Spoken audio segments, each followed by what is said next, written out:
Hi guys, நம்ம பிகாமில் 6th செமஸ்டரில் வர மேனேஜ்மெண்ட் அக்கௌண்ட்டுக்கான சப்ஜெக்ட்டுக்கு இம்பார்ட்டன்ட் தியரிட்டிக்கல் கொஸ்டின் தான் பார்க்குறோம். அதில் இது பார்ட் 3. பார்ட் 1 பார்ட் 2 சேனலில் போஸ்ட் பண்ணிக்க நீங்கள் ரெஃபர் பண்ணிக்கலாம். லாஸ்ட்டாக நம்ம ட்ரெண்ட் அனாலிசிஸில் முடிச்சிருந்தோம்.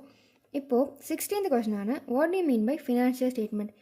இது என்ன அப்படின்னா, பிஸ்னஸ்க்குள்ளே நடக்கிற டே டு டே ஆக்டிவிட்டீஸில் நடக்கிற ஃபினான்ஷியல் ஆக்டிவிட்டீஸ் எல்லாத்தையுமே ஒரு ஃபார்மல் ரெக்கார்டாக பண்ணி ஸ்டேட்மெண்ட்டாக ஃபார்ம் பண்ணுவாங்க. இது எதுக்கு அப்படின்னா, நாளை பின்ன ஆப்ரேஷன் எக்ஸ்பென்சஸ் என்ன நடந்தது, ஃபினான்ஷியல் பொசிஷன் எந்த அளவுக்கு இருக்குது ஓவர் த ஸ்பெசிஃபிக் பீரியட் எல்லாத்தையுமே சம்மரைஸ் பண்ணுறதுக்காக.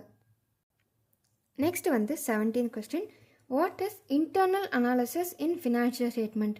இது என்ன அப்படின்னா, ஃபினான்ஷியல் டேட்டாவை எல்லாத்தையுமே கலெக்ட் பண்ணி இன்டர்னலாக அனாலிசிஸ் பண்ணுவாங்க ஆர்கனைசேஷன். இது எதுக்கு பண்ணுறாங்க அப்படின்னா, to find the performance, efficiency and financial position.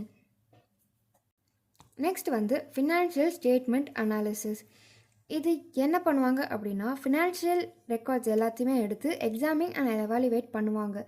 எதுக்கு அப்படின்னா, ஃபினான்ஷியல் பர்ஃபார்மன்ஸ் எப்படி இருக்குது, பொசிஷன் எந்த இடத்துல இருக்கும், கேஷ் ஃப்ளோ ஸ்மூத்தாக போகுதா, இது எல்லாமே தெரிஞ்சுக்கிறதுக்காக. Next meaning of compensation statement. இது நம்ம ஆல்ரெடியே பார்த்தது தான். இன்கம் ஸ்டேட்மெண்ட் நெட் சேல்ஸில் பர்சன்டேஜாக காட்டுவாங்க. பேலன்ஸ் ஷீட்டை அசட்ஸ் அண்ட் லயபிலிட்டிஸை பர்சன்டேஜாக காட்டுவாங்க. Next mention any tools of financial statement analysis. இதில் 2 இருக்குது, ratio analysis and trend analysis. Ratio அனாலிசிஸில் ப்ராஃபிட்டபிலிட்டி, லிக்விடிட்டி அண்ட் சால்வன்சி இது எல்லாத்தையுமே கலெக்ட் பண்ணி எக்ஸாமின் பண்ணுவாங்க.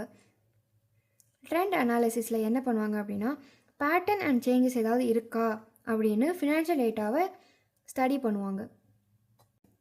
இது வரைக்கும் அவ்வளோதான் 2 மார்க் கொஸ்டின்ஸ். இதுக்கப்புறம் வரப்போகிற வீடியோஸில் 5 மார்க் அண்ட் 10 மார்க்ஸ் பார்க்கலாம். தேங்க்யூ.